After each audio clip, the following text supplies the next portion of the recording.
The U.S. southern border continues to be ground zero for the humanitarian crisis facing tens of thousands of men, women, and children fleeing drug and gang violence in Central America.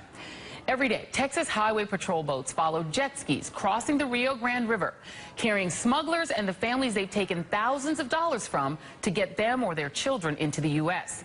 And every day, families like this one who make it across the river are picked up in the marsh by Border Patrol agents.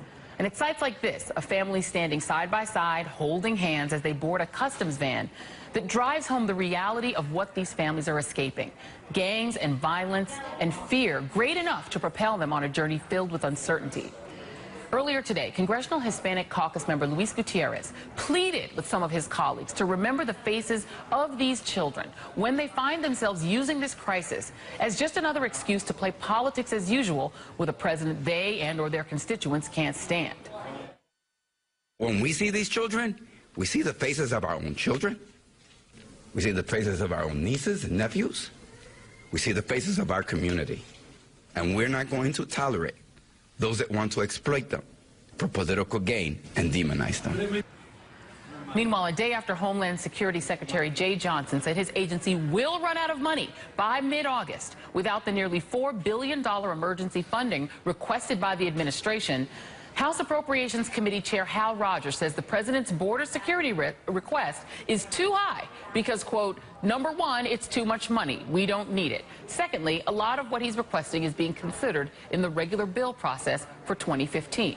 So we'll just wait till then. Joining me now from the border in Mission, Texas is NBC's Mark Potter. So, Mark, what is happening today at the border? Well, hi, Joy. It's very clear people are still coming in. We saw some of them last night about a half mile to the east where I'm standing now in an area called Devil's Corner. About 4 or 5 o'clock in the afternoon, the rains were coming down. The roads were just muddy as could be, but people were still coming in. We saw a family walking up the road, a family of 4.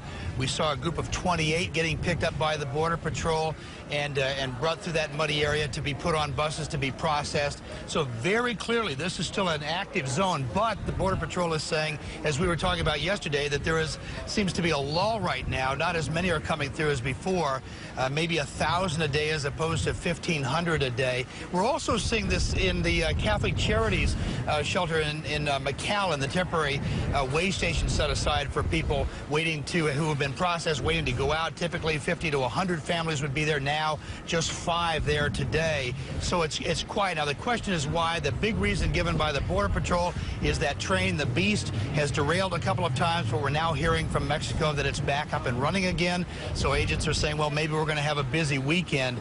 The other big question is the message from Washington starting to resonate, the get tough message of deportation and that. But talking to our producer who has spent time in Guatemala and Honduras the last week, she says, yes, that message is being heard, but what she could see on the border was that it was being ignored because the governments were trying to stop the people from leaving, so they thought it was okay. They knew the message, but they could still see people leaving despite it. Joy? All right. Thank you so much, Mark Potter. Appreciate it. On the border in Mission, Texas. Now, we've heard a lot of talk this week about optics. Specifically the optics of President Obama not visiting the border.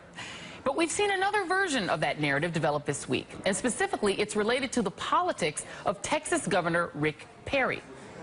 This is the governor that we've seen this week, all about hashtag border control, tweeting out pictures of himself in tough guy poses and mugging for the camera with big bad guns and a Fox News host, and calling for the militarization of the border with an infusion of National Guard troops. When you add that 1,000 National Guard troops, the visual of that is what's so powerful. It's a deterrent. And that is what gets sent to Central America very quickly, is that, you know what, this border is not porous anymore. We can't just come across anymore.